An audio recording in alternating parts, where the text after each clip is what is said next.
जोहार झारखंड। मैं हूं संतोष गंगवार। बुलेटिन की शुरुआत करेंगे। धनबाद के वासेपुर में शुक्रवार देर रात फायरिंग की घटना हुई थी, जिसमें डॉन फहीम खान के बेटे इकबाल के ड्राइवर हैदर उर्फ बबली को गोली लगी थी। घायल ड्राइवर का इलाज अस्पताल में चल रहा है। घटना की जिम्मेदारी वासेपुर के भगोड़े गैंगस्टर प्रिंस खान ने वीडियो जारी कर ली है। वीडियो में प्रिंस खान ने दावा किया कि उसने इकबाल को मारने के लिए फायरिंग करवाई थी, लेकिन गोली ड्राइवर को लग गई। 2 बार चूक जाने के बाद तीसरी बार हत्या की धमकी दी गई है। वीडियो में फहीम खान आधुनिक हथियारों के साथ घर के सदस्यों की हत्या की धमकी दे रहा है। गैंगस्टर ने पाकिस्तान में शरण नहीं लेने की बात कही। इधर पुलिस पूरे मामले की जांच में जुटी है और संदिग्धों की तलाश में छापेमारी में जुटी है। सिटी एसपी ने कहा कि पुलिस की कार्रवाई से प्रिंस खान आर्थिक रूप से कमजोर कर दिया गया है और पुलिस लगातार उसके गुर्गों को दबोच रही है। भगोड़े अपराध कर्मी है वो अगर ये सोच रहे हैं कि वो दुश्मन मुल्क में जाके अगर क्या कहता है वो आशियाना अगर अपना बना लेंगे और वो एकदम वहां से जो मन में आए वो कर लेंगे, तो इस धारणा को अपने मन से निकाल लें।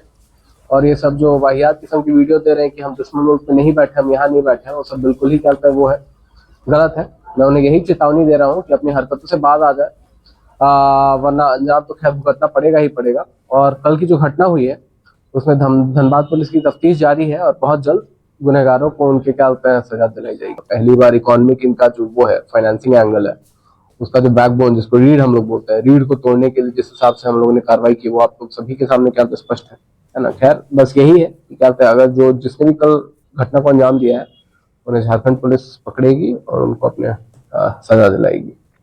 वासेपुर के फहीम खान के बेटे के ड्राइवर पर फायरिंग की घटना हुई थी। उस घटना में फहीम खान के बेटे का ड्राइवर घायल है और फिलहाल अस्पताल में इलाजरत है। वहीं इस घटना के बाद वासेपुर के फरार गैंगस्टर प्रिंस खान ने इसकी जिम्मेदारी ली है और एक वीडियो भी जारी किया है और उस वीडियो में कई तरह के हथियारों को भी वह दिखा रहा है। वहीं इस मामले में धनबाद सिटी एसपी ने कहा कि दुश्मन मुल्क में रहकर प्रिंस खान इस तरह के कायराने हरकत करवा रहे हैं, लेकिन पुलिस लगातार उस पर शिकंजा कसने का काम कर रही है और उसके लोकल में जो भी गुर्गे हैं उसे चिन्हित कर नस्ते नाबूद करने का काम धनबाद पुलिस करेगी। फिलहाल धनबाद पुलिस इस घटना के बाद अनुसंधान कर रही है और इस घटना में जो भी प्रिंस खान के गुर्गे शामिल थे या अन्य लोग शामिल थे उनकी गिरफ्तारी का प्रयास किया जा रहा है। संजय गुप्ता, न्यूज 18 धनबाद। चाईबासा के सारंडा जंगल में एंटी नक्सल सर्च ऑपरेशन के दौरान आज नक्सलियों के आईडी विस्फोट की चपेट में आकर 2 जवान घायल हो गए। घायल जवान दिनेश रावत और बलजिंदर सिंह दोनों सीआरपीएफ के हवलदार हैं, जिसमें दिनेश रावत की हालत गंभीर है। दोनों जवानों को शाम के समय एयरलिफ्ट कर इलाज के लिए रांची भेजा गया। एसपी के मुताबिक छोटा नागरा थाना क्षेत्र के बालीवा थाना क्षेत्र में सर्च ऑपरेशन के दौरान एक आईडी बरामद हुआ, जिसके बाद दोपहर करीब 3 से 4 बजे के बीच नक्सलियों के प्लांट किए गए आईडी में विस्फोट होने से दोनों जवान इसकी चपेट में आकर घायल हो गए। दोनों जवानों को बेहतर इलाज के लिए एयरलिफ्ट कर रांची लाया गया है, जहां दोनों जवान का राज अस्पताल में इलाज चल रहा है। जमशेदपुर में कारोबारी पुत्र कैरब गांधी अपहरण मामले में जमशेदपुर पुलिस को बड़ी सफलता मिली है। पुलिस ने अपहरण कांड में 5 अपराधियों को गिरफ्तार किया है। 5 अपराधी पंजाब, दिल्ली, कोलकाता और बिहार से गिरफ्तार किए गए। हालांकि मुख्य साजिशकर्ता अभी भी फरार है, जिसकी तलाश में पुलिस कई राज्यों में छापेमारी कर रही है। बताया जा रहा है कि 6 महीने पहले जमशेदपुर में आकर अपराधियों ने कैरब गांधी की रेकी की थी, जिसके बाद बिष्टुपुर थाना क्षेत्र से कैरब को अगवा कर लिया गया। अपहरण के 15 दिन बाद पुलिस ने कैरब का सकुशल रेस्क्यू किया। अब तक इस मामले में 11 अपराधी गिरफ्तार कर लिए गए हैं और मास्टरमाइंड की तलाश जारी है। लगभग 6 महीने पहले जमशेदपुर आए थे और जो अपहृत हैं कैरब, उनकी गतिविधियों की रेकी लगातार इनके द्वारा की जा रही थी। अमरिंदर सिंह उर्फ करतार सिंह के नाम से साक्षी एरिया में एक किराए का मकान भी लिया गया था, जहां से ये लोग अपनी प्लानिंग कर रहे थे तथा किडनैप्ड पर्सन की रेकी कर रहे थे। इस दौरान जो अन्य साजिशकर्ता थे, गुड्डू, मोहम्मद इमरान, मनप्रीत और गुरजीत, ये सभी लोग जमशेदपुर भी आए थे और इनके द्वारा भी अलग अलग पॉइंट्स पर अपहृत की रेकी की गई थी। इसके बाद ये भी बात सामने आई कि सभी जो इसमें इनके जो टीम में जितने भी सदस्य थे, सभी लोग आपस में एक दूसरे को पूरी तरीके से नहीं जानते थे, ताकि गिरफ्तार होने की स्थिति में एक दूसरे की पहचान उजागर ना हो पाए और इन्वेस्टिगेशन और कॉम्प्लेक्स हो जाए। खबर गुमला से, जहां एसीबी ने चैनपुर थाना के पूर्व प्रभारी थाना अध्यक्ष अशोक कुमार को गिरफ्तार कर लिया। गिरफ्तारी के बाद उन्हें पूछताछ के लिए रांची ले जाया गया। जानकारी के मुताबिक लगभग 1 महीने पहले एसीबी की टीम ने चैनपुर थाने के तत्कालीन थाना प्रभारी शैलेश कुमार को 30,000 रुपए रिश्वत लेते रंगे हाथ गिरफ्तार किया था। इस मामले में तत्कालीन प्रभार में कार्यरत एसआई अशोक कुमार की भूमिका की भी जांच के घेरे में है, जिसके बाद से ही वे फरार चल रहे थे और एसीबी उनकी तलाश में लगातार दबिश दे रही थी। और खबर कोडरमा से, जहां तिलैया थाना क्षेत्र के व्यस्तम इलाके झंडा चौक स्थित एक जेवर दुकान में बड़ी चोरी की घटना सामने आई। चोरों ने दुकान की दीवार में सेंधमारी कर करीब 50 लाख रुपए के सोने चांदी के गहने उड़ा लिए। घटना से आसपास के व्यवसायियों में दहशत का माहौल है। जानकारी के मुताबिक दुकान के ठीक बगल में एक कबाड़ी नुमा दुकान सालों से बंद पड़ी थी। आशंका है कि चोर पहले उसी बंद दुकान में घुसे और वहां से दीवार तोड़कर जेवर दुकान में गए। घटना की सूचना मिलते ही तिलैया पुलिस मौके पर पहुंची और जांच शुरू कर दी। पुलिस का कहना है कि दुकान कई दिनों से बंद पड़ी थी, इसीलिए स्पष्ट नहीं हो पा रहा है कि चोरी किस दिन हुई है। जब दुकान के अंदर आए और आने के बाद देखे तो अपना सारा सामान अंदर बिखरा हुआ है और पूरा सामान कुछ है नहीं, सब सामान मेरा गायब है। चोरी कैसे हुआ? कैसे घुसा चोर? सेंधमारी करके। क्या क्या ले गया है? क्या क्या था? पायल था, बिछिया था, सोना का सामान था, जेवर था और भी कई प्रकार का सब सामान था। अति पड़ा हुआ था अलमीरा में, कुछ मेरा टैक्स में पड़ा हुआ था। कितने की चोरी हुई होगी? 40 से 50 लाख का। और बोकारो में कथारा ओपी पुलिस ने अवैध विदेशी शराब के खिलाफ बड़ी कार्रवाई की। एसपी के निर्देश पर विशेष छापेमारी दल ने कथारा बस्ती में छापेमारी की है। इस दौरान गाड़ी की जांच के दौरान भारी मात्रा में अवैध नकली विदेशी शराब जब्त की गई। कार्रवाई के दौरान ड्राइवर फरार हो गया। बरामद शराब में कई ब्रांडेड कंपनी की शराब शामिल है। उनके नेतृत्व में एक टीम का गठन किया गया था और उस टीम के द्वारा जब छापामारी की और गाड़ी को चेकिंग के दौरान रोका गया तो उसमें से लगभग 820 बोतल शराब, अवैध जो बॉटलिंग करने की जो मशीन है वो, और बहुत सारे जो उसके बॉटलिंग के लिए जो जरूरत होती हैं चीजें, चाहे लेबलिंग के लिए जरूरत होती है, बहुत सारी सामग्री बरामद हुई है। और धनबाद में सिंदरी के चंदेश्वर कुमार का शव कई दिनों से सऊदी अरब के जेदा में पड़ा है। परिवार के सदस्य विदेश से शराब लाने के लिए हर जतन कर रहे हैं, लेकिन एडी कोड यानी कि ऑथोराइज्ड डीलर कोड नहीं मिलने से प्रक्रिया आगे नहीं बढ़ पा रही। 12 फरवरी को होनर टांड निवासी चंद्रेश्वर की मौत हो गई थी। वे अल जमील मेटल वर्कर्स में काम कर रहे थे और 10 फरवरी को उन्हें सिंदरी लौटना था, लेकिन लौटने से पहले उनका फोन स्विच ऑफ हो गया। इसके बाद 12 फरवरी को परिवार को उनकी मौत की खबर मिली। हर ऑफिस घूम चुके परिवार ने डीसी ऑफिस में गुहार लगाई है, जिसके बाद श्रम अधीक्षक को मदद के निर्देश जारी किए गए। कर चुके हैं, बस ईडी कोड का जरूरत पड़ता है जो कस्टम वाले मांग रहे हैं कि ट्रांसपोर्ट के लिए। तो ईडी कोड कौन नहीं दे रहा है? एसबीआई ब्रांच से बोल रहे हैं कि इधर जाओ टहला रहे हैं। तो आपने जिला प्रशासन से आकर शिकायत की है? जी। क्या चाहते क्या है? ईडी कोड चाहते हैं सर, और कुछ नहीं, बाकी सारा प्रोसेस हो चुका है लाने का उनका। वो हम लोग का मामला संज्ञान में है। हम लोग श्रम अधीक्षक को निर्देश दिया तत्काल उसका जो है सॉल्यूशन निकालें और जरूरत पड़ेगी तो हम स्वयं अभी भी एसबीआई से भी बात करेंगे, तत्काल उसका ईडी कोड देखें, जो भी उसमें बेहतर नियम संगत कार्रवाई होगी वो लेबर ऑफिस से हम लोग सुनिश्चित करें। और इसी बीच एक बड़ी खबर मिल रही है। ट्रंप ने ग्लोबल टैरिफ को 10% से बढ़ाकर 15% कर दिया है। ट्रंप ने कल 10% ग्लोबल टैरिफ का ऐलान किया था। 24 घंटे में ग्लोबल टैरिफ 10% से बढ़ाकर 15% कर दिया गया। कल ट्रंप टैरिफ के खिलाफ आया था। अमेरिका की सुप्रीम कोर्ट का फैसला, टैरिफ को लेकर डोनाल्ड ट्रंप का नया ऐलान। कई देशों ने दशकों तक अमेरिका का फायदा उठाया। टैरिफ पर अमेरिकी सुप्रीम कोर्ट का फैसला गलत है। कुछ महीनों में नए टैरिफ जारी होंगे। ट्रंप ने यह बड़ा ऐलान किया है। ट्रंप ने ग्लोबल टैरिफ को 10% से बढ़ाकर 15% कर दिया। ट्रंप ने कल ग्लोबल टैरिफ को 10% करने का ऐलान किया था। 24 घंटे के अंदर ही इसे 10% से बढ़ाकर 15% कर दिया है। कल ट्रंप के खिलाफ अमेरिका की सुप्रीम कोर्ट ने फैसला दिया था। टैरिफ को लेकर डोनाल्ड ट्रंप ने यह नया ऐलान किया है। कई देशों ने दशकों तक अमेरिका का फायदा उठाया। ट्रंप कह रहे हैं कि टैरिफ पर अमेरिकी सुप्रीम कोर्ट का जो फैसला है वो गलत है। कुछ महीनों में नए टैरिफ जारी होंगे।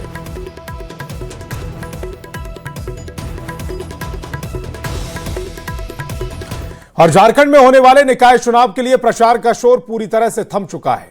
अब सभी प्रकार के सार्वजनिक चुनाव प्रचार पर रोक है। प्रत्याशी केवल मतदाताओं के घर घर जाकर संपर्क कर सकेंगे। राज्य में 23 फरवरी को मतदान होगा, जबकि 27 फरवरी को परिणाम घोषित किए जाएंगे। चुनाव प्रचार के अंतिम दिन कई नगर निकाय क्षेत्रों में प्रत्याशियों ने पूरी ताकत झोंक दी। कहीं जुलूस निकाले गए तो कहीं बाइक रैली और पदयात्रा के जरिए शक्ति प्रदर्शन किया गया। पूर्व जो है प्रचार नहीं करेंगे, पैदल चल के घूम करके जो है अपना मेल जोल कर सकते हैं मतदान से। और टीवी पर अखबार पर सभी विज्ञापन बंद रहेगा और स्पीकर भी नहीं रहेगा। और तो प्रशासन की तरफ में पूरी तैयारी लगी हुई है। कल से जो है सभी मतदान केंद्रों के लिए पार्टी डिस्पैच किया जाएगा। कल शाम तक सभी मतदान केंद्रों पर मतदान कर्मी लोग पहुँच जाएंगे। निर्वाचन की तैयारियाँ की जा रही है, उसी व्यवस्था में सारे लोग लगे हुए हैं। 4307 बूथ हैं। प्रत्येक बूथ पर कितने बैलेट बॉक्स हैं? प्रत्येक बूथ पर जो है 2 बड़े मत पेटिका दी गई है। आवश्यकता अनुसार जहाँ मतदाता अधिक है वहाँ जिला निर्वाची पदाधिकारी चाहें तो एक्स्ट्रा मतपेटी भी रख सकते हैं। रामगढ़ में नगर निकाय चुनाव के प्रचार के अंतिम दिन विभिन्न पद के उम्मीदवारों ने प्रचार पर पूरा जोर लगाया। किसी ने रैली निकाली तो किसी ने जनसंपर्क चलाया और अपने पक्ष में मतदान देने की अपील की। कई प्रत्याशी ढोल नगाड़ों के बीच छऊ नृत्य के साथ अंतिम दिन रैली निकालकर समर्थन देने की अपील करते देखे गए। पानी का सबसे पहले मैं ये करूंगी, सॉल्यूशन निकालूंगी। फिर रोड हो गया, रोड को साफ सफाई, टूटा है, दिक्कत होता है, एक्सीडेंट हो जाता है, उसका निकालूंगी सॉल्यूशन। मुझे फिर से दोबारा लाए और काम करने का मौका दे। क्या प्राथमिकता रहेगी? मेरी प्राथमिकता रहेगी कि शिक्षा, रोजगार और जो भी बची खुची है समस्या उसको समाधान करने का प्रयास करो। तो वहाँ पे पानी की समस्या है और भी बच्चों लोग को भी कुछ समस्या है। बहुत माताओं को राशन कार्ड नहीं बना है, वोटर आईडी नहीं बना है, मैया योजना की सुविधा नहीं मिल रही है। तो उस पर मैं फोकस करूंगी और उस पर पूरा जोर शोर से काम करने का प्रयास करूंगी। मुझे पूरा भरोसा है कि जनता जिस तरह अपना प्यार और स्नेह और आशीर्वाद के रूप में अपना देने का काम कर रही है, उस हिसाब से अभी तक तो हम पाते हैं कि जीत सुनिश्चित है।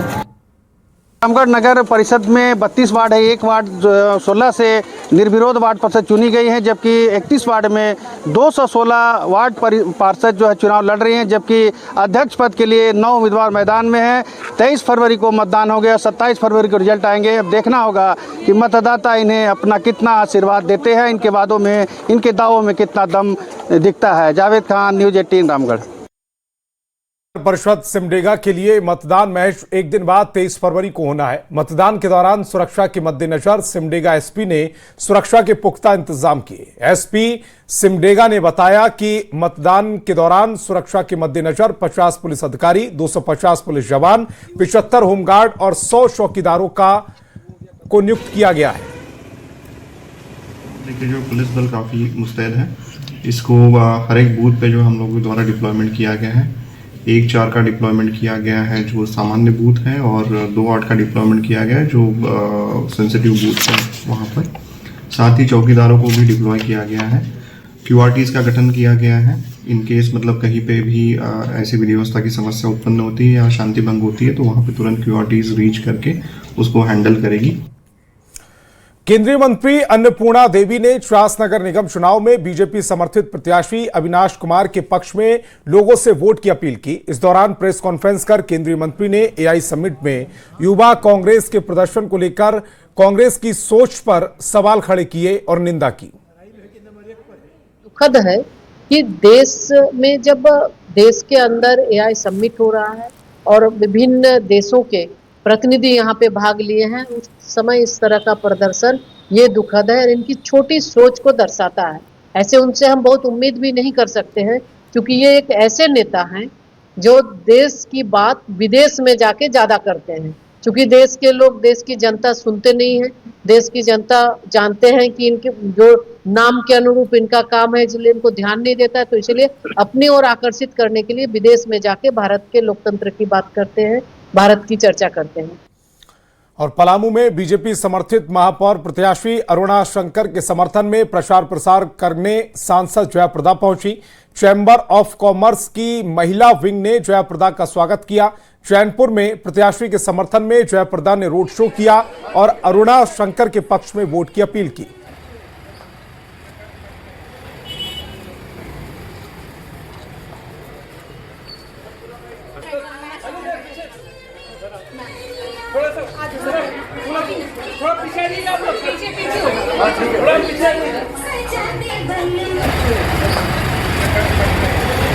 तो पलामू में बीजेपी समर्थित महापौर प्रत्याशी अरुणा शंकर के समर्थन में प्रचार प्रसार करने सांसद जयाप्रदा पहुंची। चैम्बर ऑफ कॉमर्स की महिला विंग ने जयाप्रदा का स्वागत किया। चैनपुर में प्रत्याशी के समर्थन में जयाप्रदा ने रोड शो भी किया।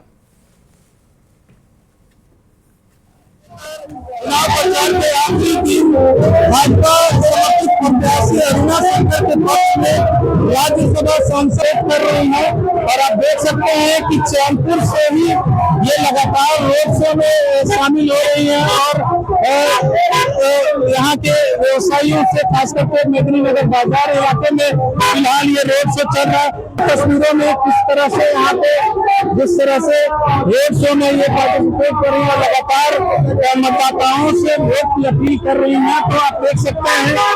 और आप ये चैनपुर से ये रोड शो निकला था और उसके बाद से लगातार आप देख सकते हैं तस्वीरों में कि ये मेदिनीनगर के बाजार में राज्यसभा सांसद और अभिनेत्री जयाप्रदा यहाँ पे पहुंची हुई हैं और हम बात करने की कोशिश करेंगे कि किस तरह का माहौल आप देख सकते हैं कि खासा उत्साह है। मैडम, किस तरह का रिस्पांस मिल रहा है लोगों का? मैडम, किस तरह का रिस्पांस लोगों का मिल रहा है? बहुत अच्छा रिस्पांस मिल रहा है और ये बहुत इम्पोर्टेंट चुनाव है, क्योंकि लोगों के अगर विकास की बात होती है तो ये इसे ऐसे जो हमारी जो प्रत्याशी है अरुणा जी, तो उनको क्योंकि उनको ज्यादा ही यहाँ से जगह जगह छप्पे छप्पे उनको पता है कि कहाँ पे क्या चाहिए और लोग भी उनको बहुत प्यार करते हैं। इसलिए मैं लोगों से अपील करती हूँ कि भाजपा के समर्थक इस प्रत्याशी अरुणा जी का शोभा यात्रा नहीं है, ये जीत के जश्न लग रहा है।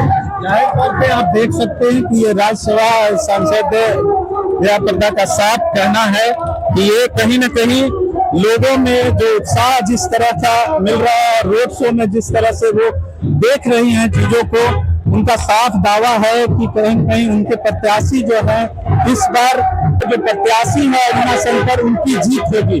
नीलकमल, न्यूज़ 18 पलामू।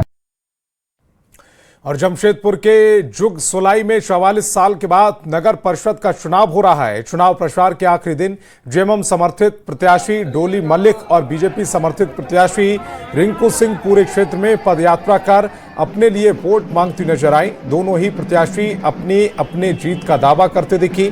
डोली मलिक की पदयात्रा में मणिक मलिक सैकड़ों जेएमएम कार्यकर्ताओं के साथ शामिल हुए। वहीं रिंकू सिंह की पदयात्रा में पूर्व मुख्यमंत्री रघुवर दास भी शामिल हुए।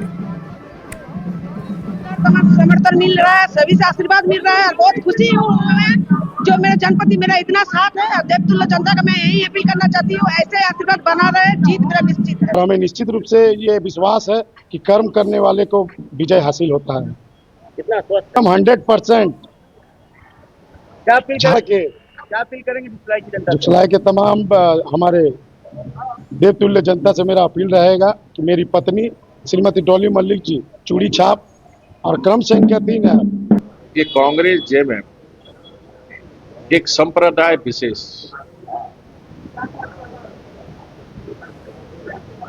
को ध्यान में रखकर ही काम कर रहे हैं। ये भी विक्सराई और मानगो या राज्य के अनेक जगहों में ये भी जनता देख रही है। इसका भी रिएक्शन जनता में है और इस चुनाव में वो दिखेगी। झारखंड के विभिन्न जेलों में बंद महिला बंदी खुद को स्वावलंबी बनाने में जुटी हैं। इसे लेकर फैशन डिजाइनर की तरफ से उन्हें विशेष रूप से ट्रेनिंग भी दी जा रही है। महिला बंदियों द्वारा तैयार किया गया सामान सभी को आकर्षित कर रहा है, जिसे देखते हुए जेल प्रशासन ने बाजार उपलब्ध कराने की कवायद तेज कर दी है। सोहराय पेंटिंग के बाद महिला बंदियों को कई तरह की ट्रेनिंग दी जा रही है। एक तरफ जहां हजारीबाग जेल में फाइल रजिस्टर बनाया जा रहा है, तो वहीं रांची के होटवार जेल में महिला बंदियों द्वारा आर्टिफिशियल गजरा बनाया जा रहा है। एम्ब्रॉयडरी और हैंड बैग बनाने का प्रशिक्षण भी दिया जा रहा है। ट्रेनिंग के बाद एनजीओ की मदद ली जा रही है। फैशन डिजाइनर के जरिए इनको ट्रेनिंग दी जा रही है, जिससे महिला बंदी और ज्यादा एक्सपर्ट बन पाएंगी। इसके बाद महिला बंदियों के द्वारा वहाँ पर हजारीबाग जेल में ये फ्लाई लीव बनाई जाती है। फ्लाई लीव रजिस्टर वगैरह भी बनाना स्टार्ट कर दिया वहाँ महिला बंदी। पहले पुरुष बंदी बनाते थे। अभी होटवार जेल में हम लोग इस जो महिला बंदियों के द्वारा आर्टिफिशियल गजरा जो होता है, आर्टिफिशियल गजरा बना रहे हैं और होपफुली हम लोग अगले 1-8 महीने के अंदर में उसमें और भी एम्ब्रॉयडरी वगैरह, ये पोटली होता है ना, छोटा सा हैंडबैग, आर्टिफिशियल हैंडबैग महिला बंदी द्वारा बनाकर मार्केट में बेचने का प्रयास करेंगे। अभी हम लोगों ने एक टीम भेजी हुई है, ये एनजीओ है हासिया, कि मुंबई में इसका क्या मार्केटिंग है उसको ये करने के लिए। और चतरा के ऐतिहासिक भद्रकाली मंदिर परिसर में 3 दिवसीय राष्ट्रीय इटखोरी महोत्सव 2026 का भव्य आयोजन हुआ। कार्यक्रम में मशहूर गायक कैलाश खेर ने अपनी प्रस्तुति से समा बांध दिया। जिला प्रशासन की ओर से आयोजित इस महोत्सव में बड़ी संख्या में दर्शक शामिल हुए। कैलाश खेर ने अपनी लोकप्रिय भक्ति और सूफी गीतों से श्रोताओं का मन मोह लिया। कार्यक्रम के दौरान उन्होंने इटखोरी को पवित्र स्थल बताते हुए कहा कि यहाँ की धरती पर भगवान का वास है। बहुत ही कम ज्ञात होने वाली जगह है। भारत भर को अभी पता नहीं कि इटखोरी क्या है, कहाँ है, लेकिन क्योंकि एक शक्तिपीठ है, स्वयंभू है, जहाँ पे खुदाई में माता की तस्वीर मिली है, जागृत चैतन्य, और जहाँ चैतन्य मेरी मातेश्वरी, मेरी भवानी शक्तिपीठ एक हमारे यहाँ उगा हो, एक स्वयंभू प्राकट्य हुआ हो, तो उसकी आप महत्ता समझ सकते हैं। और वक्त एक छोटे से ब्रेक का।